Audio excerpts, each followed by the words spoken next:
آج ہم آپ کو شتر مرغ کی ایک ایسی عادت کے بارے میں بتائیں گے جس سے آپ لوگ شاید ہی واقف ہوں۔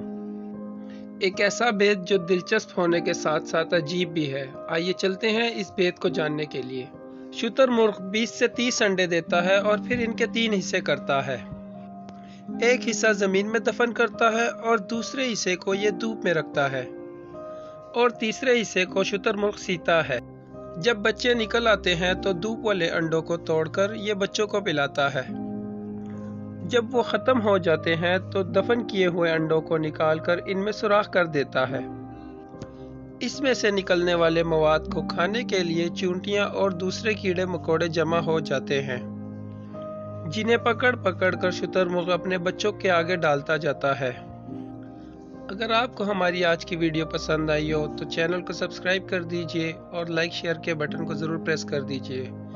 بیل کے آئیکن کو ضرور پریس کر لیجئے تاکہ ہر آنے والی نئی ویڈیو کی نوٹیفیکیشن پر وقت آپ کو ملتی رہے۔